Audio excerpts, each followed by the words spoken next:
So now we're recording. So we're going to go through a lot of content today.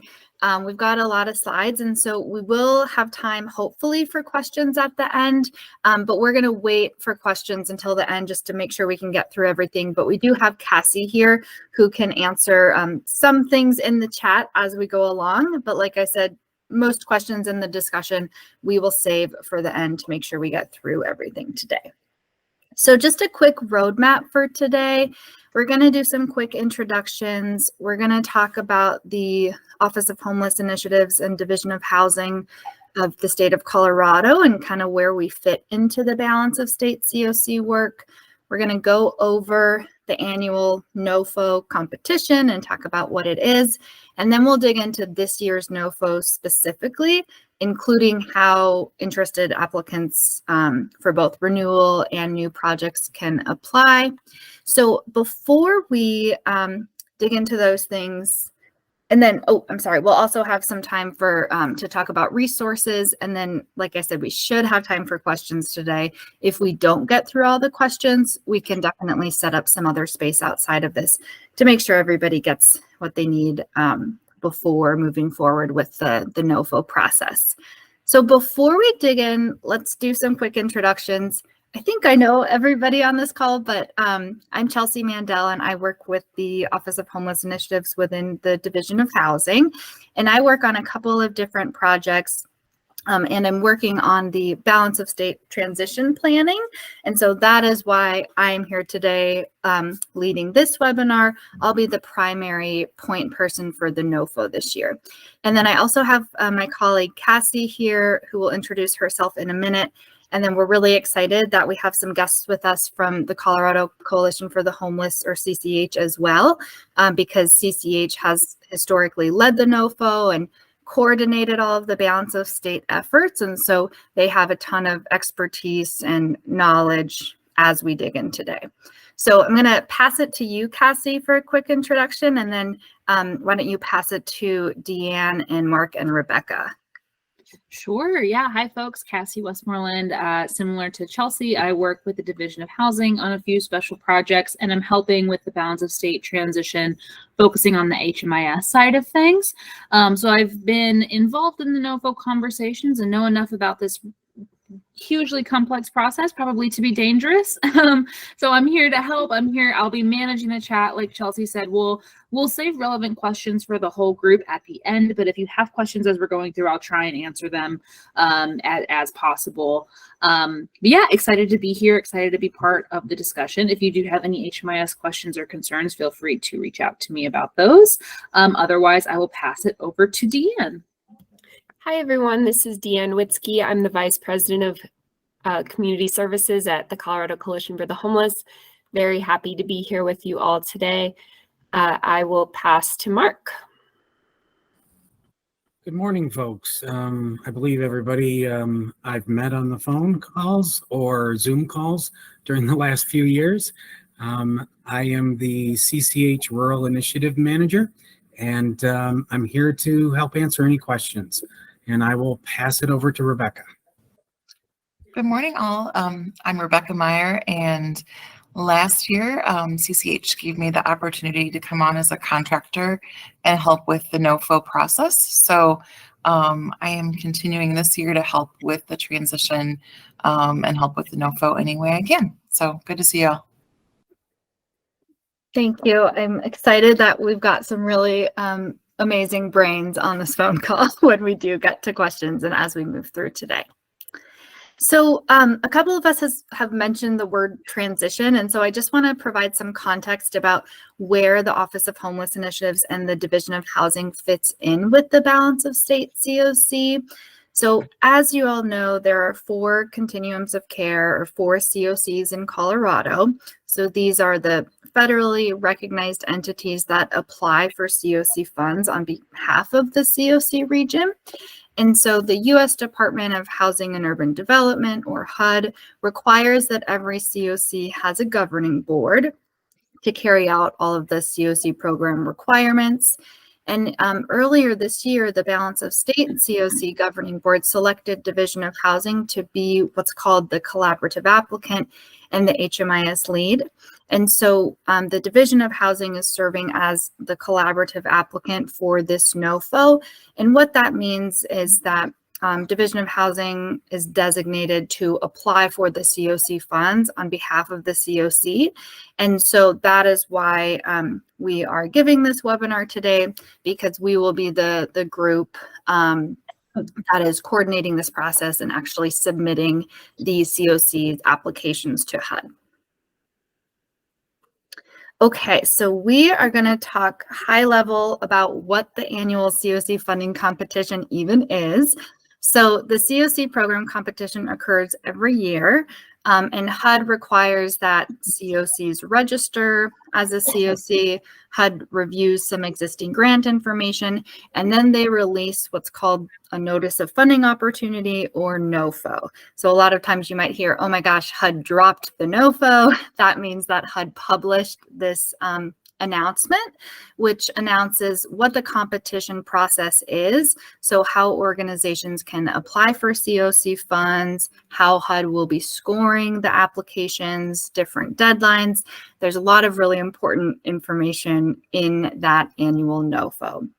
And to give you all a sense of the COC awards that are currently in the Balance of State region, during this most recent award cycle, there was more than 2.4 million that funded 9 projects plus an HMIS grant plus a planning grant.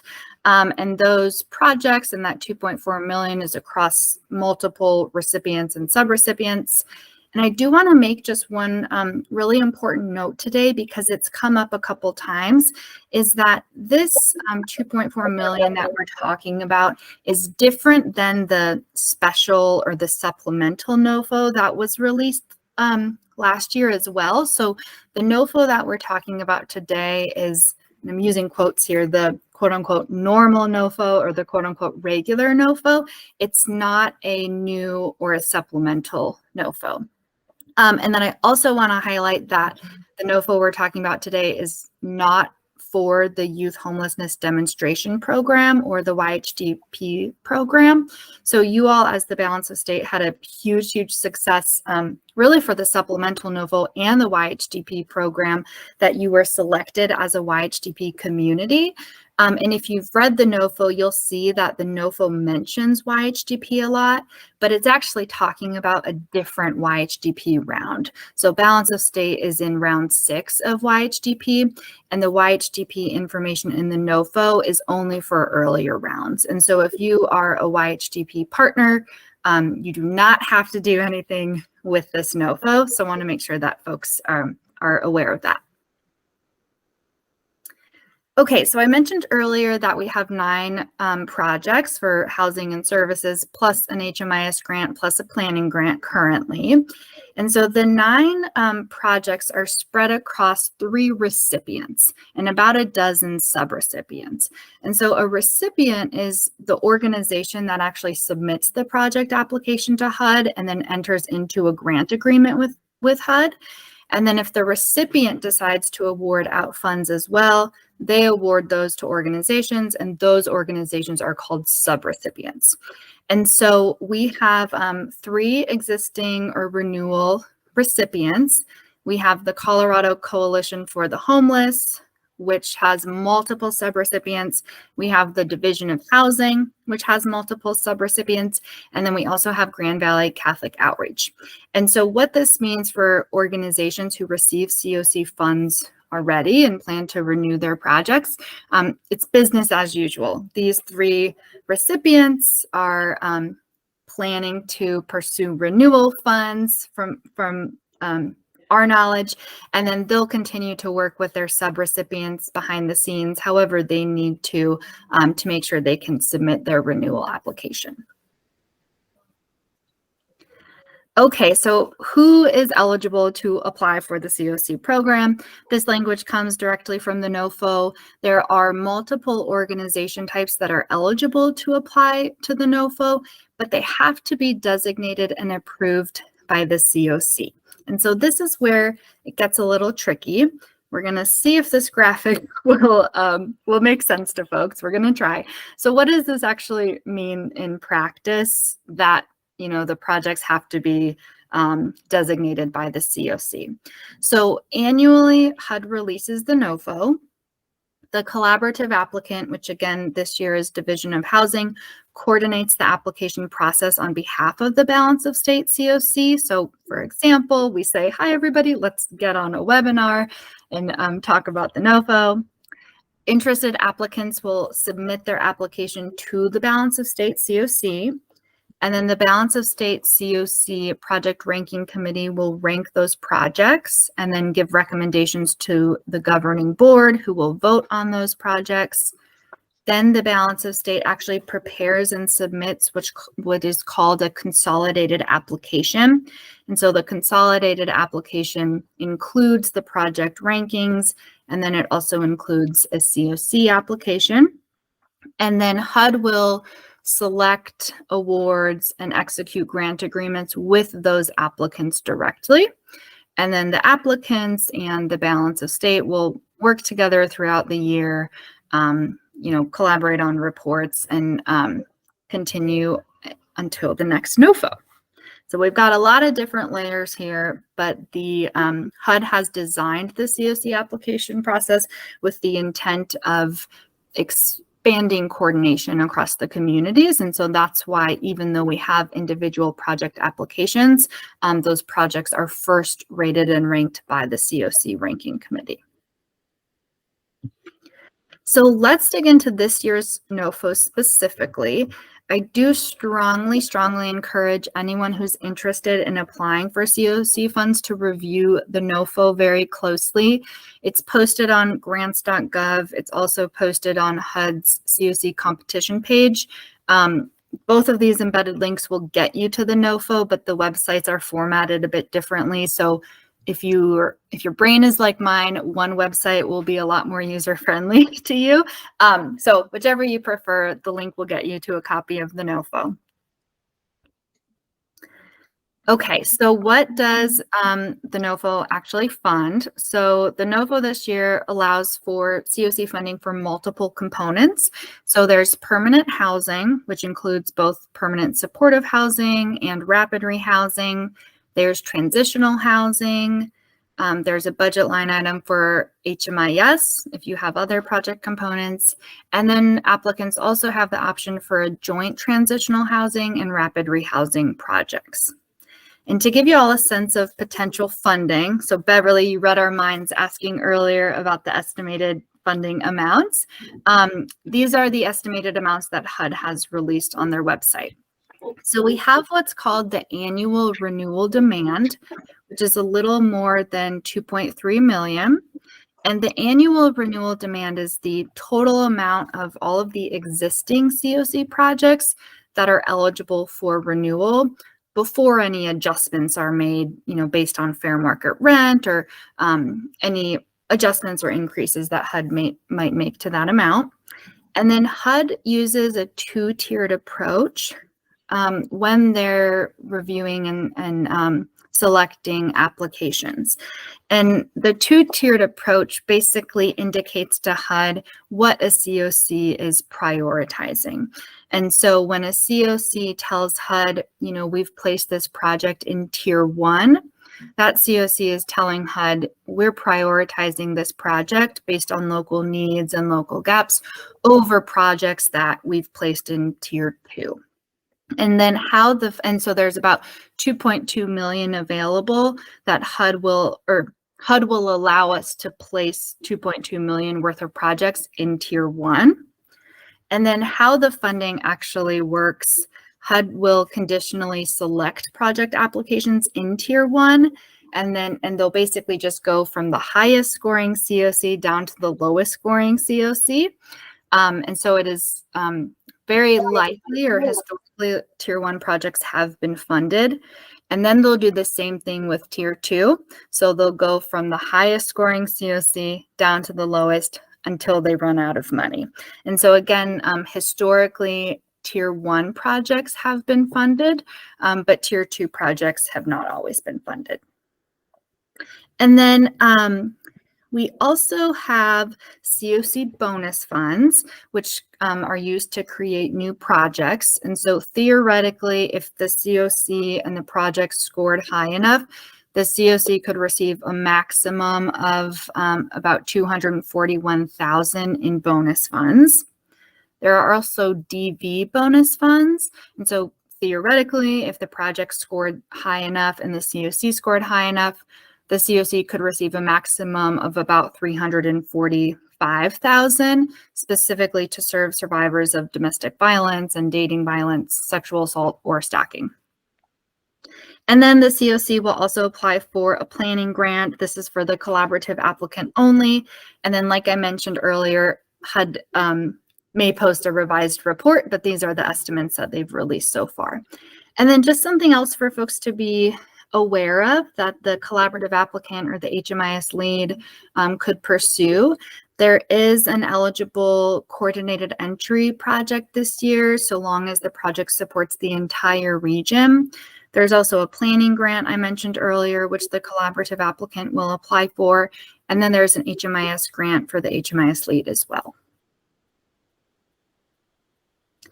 Okay, so before we dig into how you actually apply for the COC funds, I want to talk high level about the NOFO and the application timeline.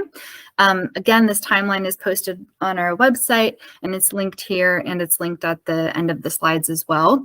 So HUD published the NOFO in early July, and then it wasn't until about a week ago that they actually opened the application in a system called eSnaps, which is a HUD grant system where folks actually can submit their project applications.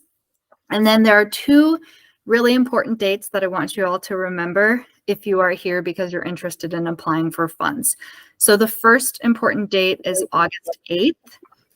Because if you are interested in applying for a new project, which it sounds like some of you are, you need to send an email that states your intent to apply. The instructions on who to send that to are on the website. You will send it to me, but you'll need to send that in by August 8th, or by the end of August 8th. So you want to make sure you remember that date. And then the second important date to remember is August 23rd, because that is the date that all applications are due, regardless of whether you are applying for a new project or a renewal project.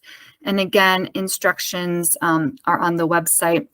You'll need to submit some information in eSnaps, which again is a HUD system. And then you'll also need to submit some information via email. So make sure that you remember those dates. August 8th, if you are a new project, August 23rd, if you are a new project or a renewal project. And then folks will be notified of how their project is ranked in early September. They'll have the opportunity to apply if they think their project was scored incorrectly. They'll be notified of their final ranking, and then we will post the ranking and our COC application on the website and make sure that we get all of the information into HUD by their final due date, which is September 28th. Okay, so if you're an organization on this call because you are interested in applying for funding, the answer is, yes, eligible organizations can apply for funding through the COC program, but there are a couple of really important considerations for everybody to be thinking about, regardless of whether you're a new project or a renewal project.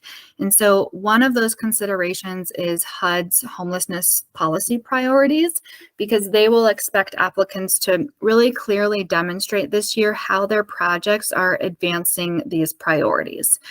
So their priorities are ending homelessness for all. So making sure that projects and communities are using strategies that are built on equity and data and evidence and collaboration to end homelessness for all persons experiencing homelessness. They're also very clear on their commitment to housing first and making sure that projects are quickly connecting folks to permanent housing without preconditions or requirements for services. They also talk a lot in the NOFO about reducing unsheltered homelessness. They discuss encampments quite a bit and talk about exploring all available resources. So not just COC resources, but other resources to make sure communities are addressing unsheltered homelessness.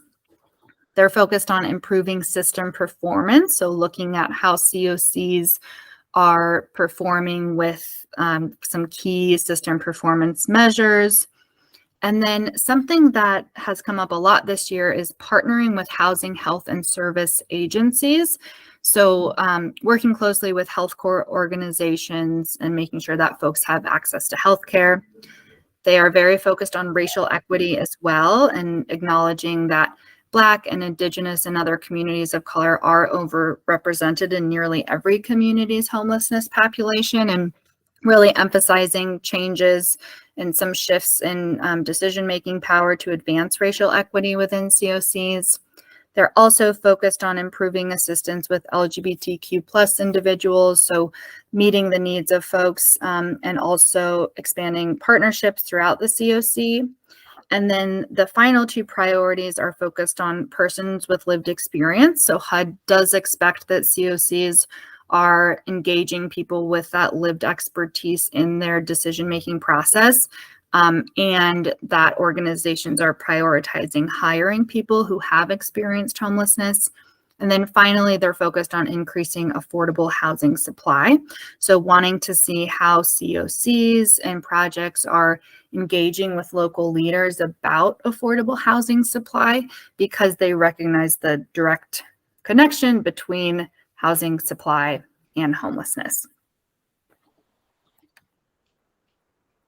And then it's also important for applicants, especially new applicants, to be aware of some general application requirements. Requirements are described in the NOFO. So again, please review the NOFO. And then, we're happy to meet with folks one-on-one also to talk about it in detail. But you should know that HUD will want to make sure you all are an eligible organization and you are proposing a project that's eligible. They will be looking at applicants' capacity and experience. And then there are some other requirements as well. So for example, recipients are required to provide a match. All of the projects are required to participate in the homeless management information system and to participate in the coordinated entry system. They are very, very focused on housing first, which again is a requirement of the programs. And then there are some other, certifications and attachments. So things like having a code of conduct that HUD will want all applicants to have. And so it is important to start thinking about all of this now if you are interested in applying for COC funds, again, especially if you are a new applicant. Okay, and then just one other consideration for folks to be aware of is how applications are actually scored and ranked. So project rating and ranking, it's a mandated part of the NOFO process, and COCs have to rate and rank projects objectively. And as we mentioned earlier, the COC places projects either in Tier 1, which is the highest priority, or Tier 2. The Balance of State COC does have a project ranking committee, and that committee reviews and ranks the projects and then recommends that ranking to the governing board, who has that ultimate voting authority. And one thing that I do want to highlight is that renewal projects are ranked ahead of new projects. And so another way of putting that is renewal projects will be prioritized over new projects to avoid, risking existing housing and services for folks. And that is based on the project ranking and reallocation policy of the Balance of State COC.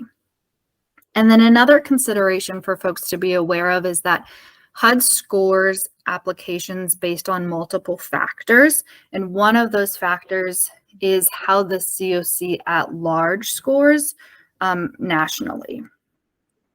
And so I want to talk about this for a minute. So HUD scores based on multiple factors, including how the COC at large scores nationally.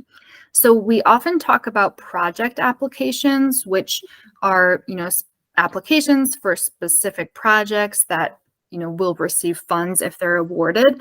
But in addition to individual project applications, the COC also submits what's called a COC application. And so when the COC submits its consolidated application, it's submitting its ranking of projects, and it's also submitting a broader COC application, which explains what the COC's plan is for ending homelessness and explains the COC's system performance at large. And then when HUD funds individual projects, one of the factors that they consider is that broader COC application score. And so like I mentioned earlier, they will move from the highest scoring COC down to the lowest scoring COC until they run out of funds. And so in addition to thinking about submitting quality individual project applications, it's really important to think about how you can help the COC's application, because the higher the COC application scores, the higher likelihood of funding more and new projects. And so this is a process that doesn't just have to happen and shouldn't only happen during the NOFO season. It's something that we can work on throughout the year of, okay, how can we improve our NOFO score and improve the likelihood of funding some other projects, because the project's score or funding is directly related to that COC application score. Okay, so now let's talk about applying for funds if you are a renewal project. So meaning you are a recipient and you already receive COC funding.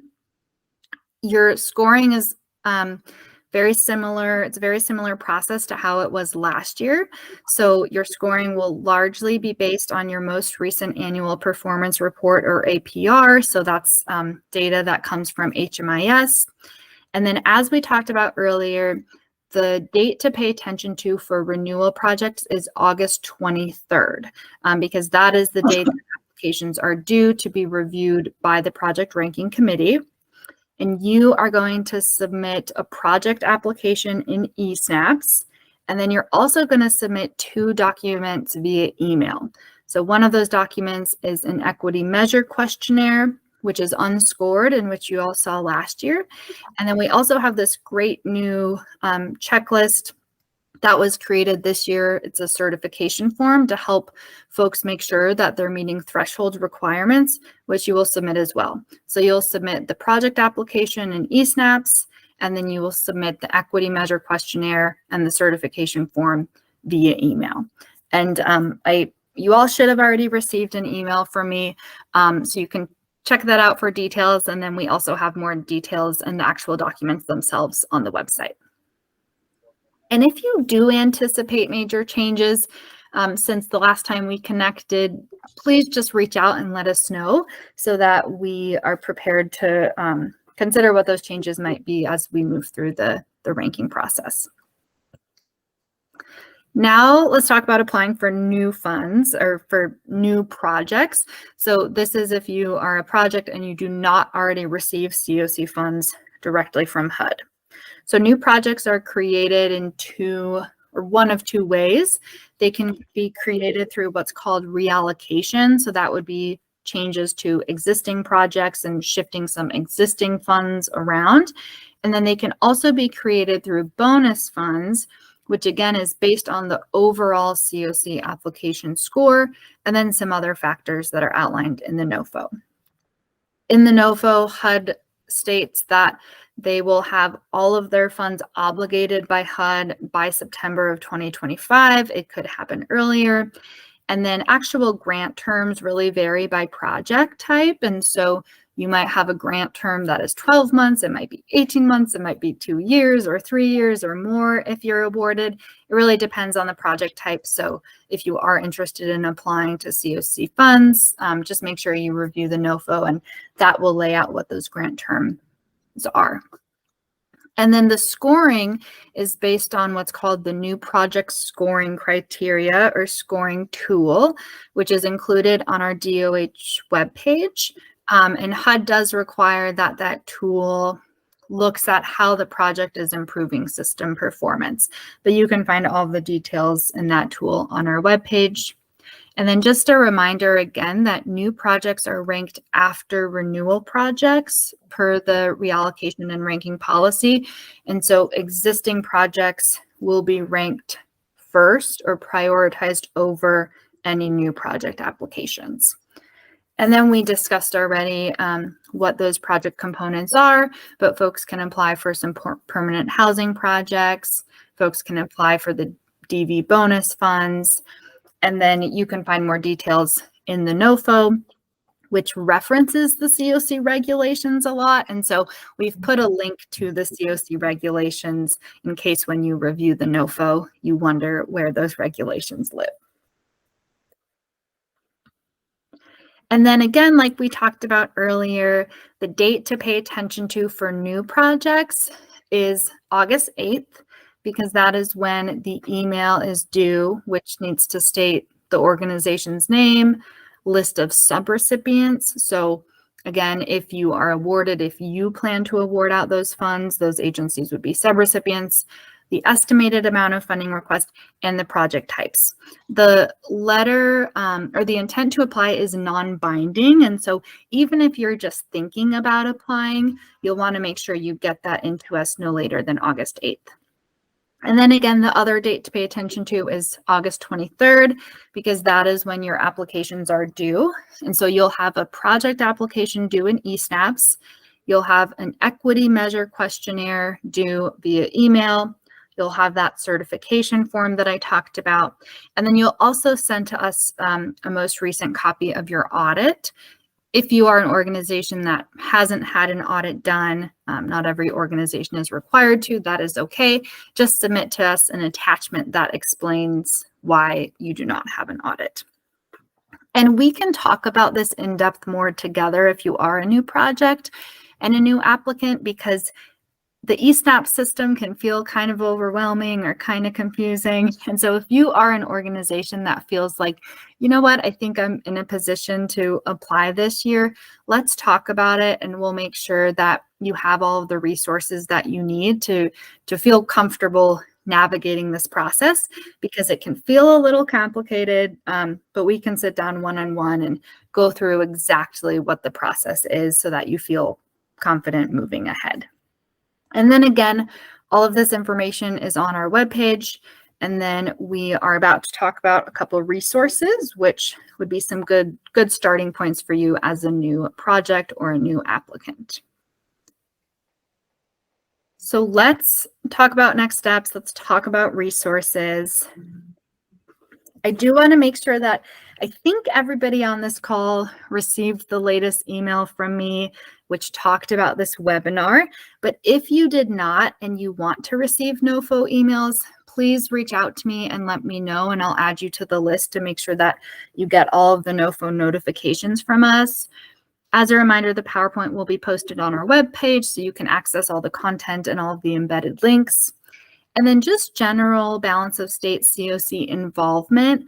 I had mentioned earlier the importance of the COC application and the importance of submitting a high quality application and increasing the COC scores every year. Please, please, please consider helping us with that application. And so we will be reaching out to folks about some specific topics or questions to help us prepare that COC application. And if you all can respond to that and help provide content, that will help submit the highest quality COC application that we can. And then if you are new to the balance of state altogether, you're on this call and you are not connected with the balance of state, please reach out to me. We can talk about what it means to join and make sure you are in the know and can get involved in the balance of state COC. And then just a couple of important resources that we already talked about. Again, please, please, please review the NOFO. There's a lot of really important information in there for renewal applicants and for new projects. And they also include, for example, their scoring criteria. So it's really important to review and understand what that process is and what those expectations are. We've talked about the DOH webpage a couple of times. So we have a webpage which will be updated regularly with NOFO information. We have the project ranking and reallocation policy. So that describes, again, how projects will be ranked, including renewal projects being ranked above new projects. HUD also has a great website for the COC competition, which they update periodically with news and new webinars and resources. And then they've also posted on that page some instructions about eSnaps, which again, happy to talk with folks one-on-one as they navigate that process, but that is also a really important document to review. And then on the CCH website, we have some previous year's NOFO information and general balance of state documents. And then if you are a new applicant, I strongly encourage you to review all of the material that we just talked about, but there's also a couple different pages that you might find useful. So HUD has a COC program overview page, so that can help get you oriented to what the COC program even is. They also have here a link to the COC regulations, which again, you will see that the NOFO references 24 CFR Part 578 multiple times. So there's a link for you to go directly to those regulations. HUD also has some new project application instructions. And then there's also an eSnaps 101 toolkit if you are new to eSnaps and not quite sure where to get started. And then finally, please reach out to me. Like you heard earlier, we've got some really great experts on this call as well. So we can connect with you all and work through this process if you have questions or you're trying to figure out how to navigate the process. And then if you have any issues with eSnaps specifically, there is a HUD eSnaps email, which can help with any technical issues. Okay, so I'm going to stop and I'm going to come on camera now and talk about any questions or reactions that folks have. We just covered a lot of content. We did have one question in the chat from Sister Karen. So I'll just read it out loud, and Sister Karen, feel free to add some more context, but generally looking to know if only one agency applies for bonus funds. So this is going back quite a bit. Is it possible for that agency to ask for all of the available bonus funding? That's a great question. So my reaction to that, and Mark, Rebecca, Deanne, you might have some other insights as well, is that you can request whatever amount you want to request. You won't want to exceed that estimated amount is available, but yes, you could apply for the available amount.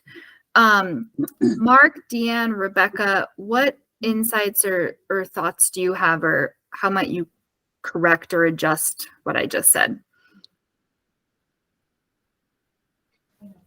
I think I would just add to that. Yes, you may apply for up to that amount, certainly.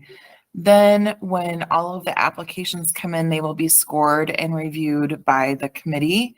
And, you know, sometimes there are follow-ups that we do, and that's why we build that into the timeline, where we might say, you know what, we've got several great projects and we want to support a few across the balance of state geographically or by project type. So, you know, we might not be wanting to award the full amount to one applicant.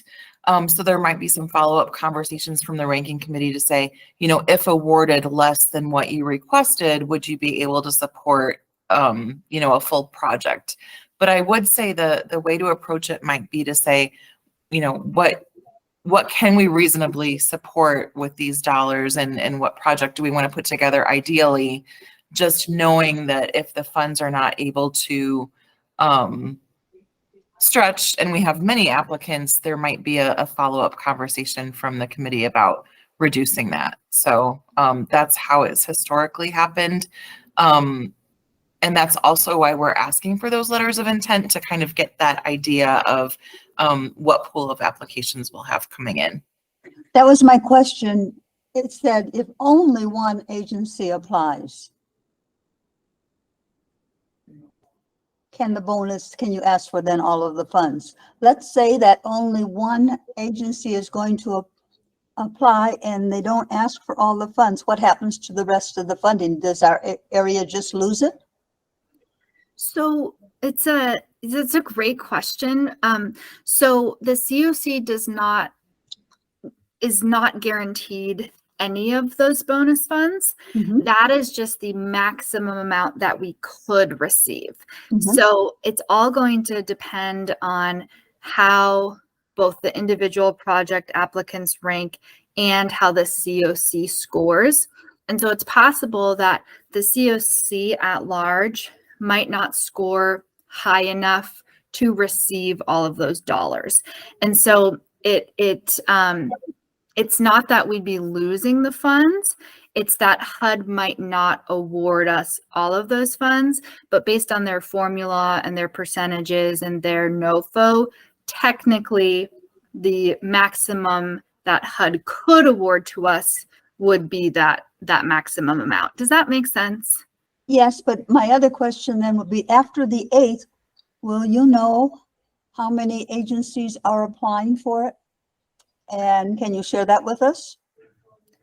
We should know. And that's a great question. Because Let you me see, let but me it get back to you. Yeah. Okay. What it used to be with the bonus funds is, because I've been in this for 20 years now. What Yeah. they used to do is we used to be put in a list of who wanted it, and then for that year, whoever was high on the list got all of the funds, because it isn't always that much. If you're doing supportive housing for 40 units, that's not very much money in terms of all that Yeah. you need to support that. So that's why I'm asking the question. Yeah. If Yeah. 2 or 3 were wanting it, I would reduce my request. But if nobody else is asking for it, I would ask for all of it. That makes sense. Yeah, definitely. So submit that letter, which it sounds like you will, with that maximum amount that you think you might. And then, like Rebecca said, we can have some follow-up discussion. Good. And we will know at that point, what that Yeah. applicant pool looks like. No, I certainly would reduce it if others want to share in that. Okay. Oh, I have another question. Yes, of course. Do some of the bonus funds go to the lower scoring renewal projects? So,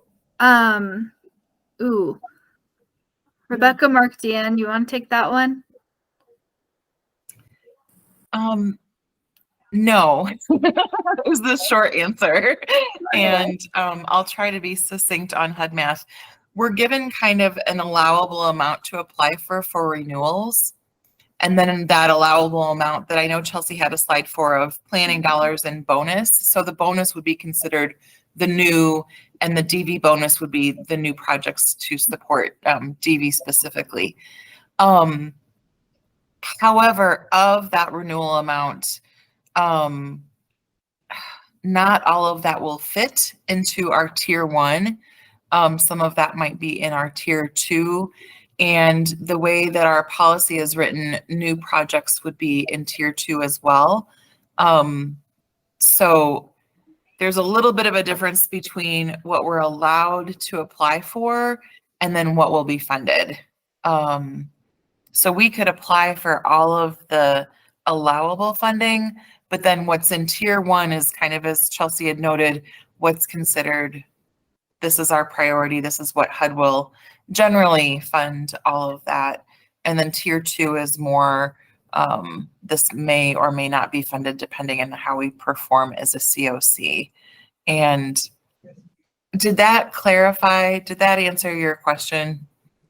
Well, you made a lot, you said a lot about the scoring of the bonus, but if the bonus project goes at the end anyway, it does. Yes, the policy of that the board has adopted for ranking and reallocation, and this has been adopted, and I think Chelsea, you have the link shared on the website, really has renewals being If they are not underperforming and if they are not underspending, they will be put forth and ranked ahead of new projects so that we do not risk losing Oh, I get that. the existing. Yeah. My But question, you're right. The bonus why are- ones why will are be you- in. Oh, go why ahead. are we worried about the scoring of the new project since it's going to be at the end?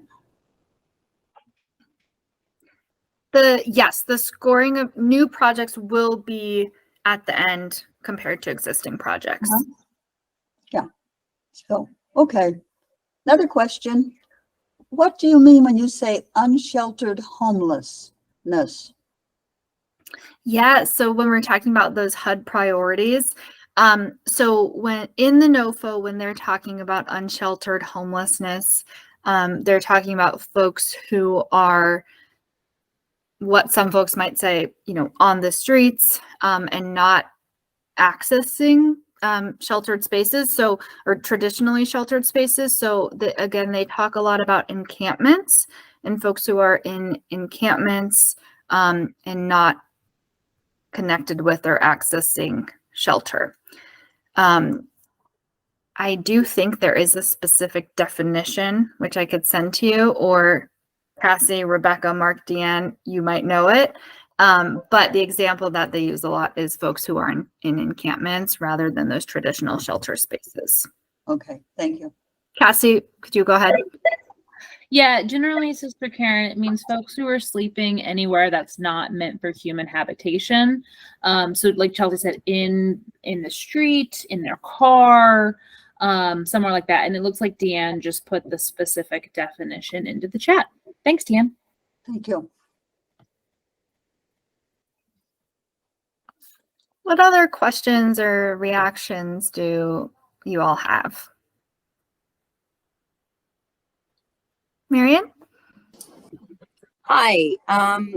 We have been, fortunate enough to receive funding for a long time. We've worked real closely with CCH, and they have been so helpful in this process all along. Just wondering, are you going to, is the state now going to take on a lot of what they did? Are you changing the process somewhat? I mean, because especially for renewals, Deanne and Mark and Rebecca, it's made a very complicated process pretty easy. So I don't know how much of the state are you going to take that on, or is much more going to fall on us as applicants, even for renewal? It's a great question. I'm so glad you asked it. So simply put, business is continuing as usual. So for you so if you receive funding, am I understanding right that you receive COC funding from CCH? Okay, so yes, so CCH is the recipient, and CCH will continue to apply as the recipient, continue to move forward with their renewal application, and they'll continue to work with you, the sub-recipient, kind of behind the scenes on whatever they need from you. And so there's nothing new this year that you would need to do unless CCH as the recipient has changed their process. But you can view it as business as usual if you're planning to just continue the project as you normally would. And then I'll let Mark and Deanne elaborate on that a little bit since they are the recipient as well. Deanne and Mark, if you want to add to that for Marian. No, you explained it well, and this visual is helpful, I think.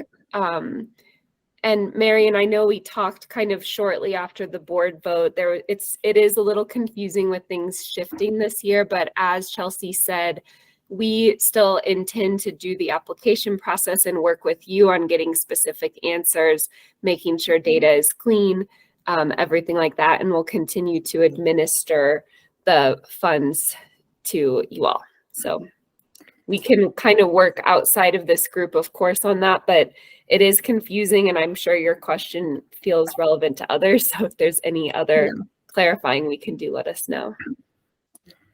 Thank you.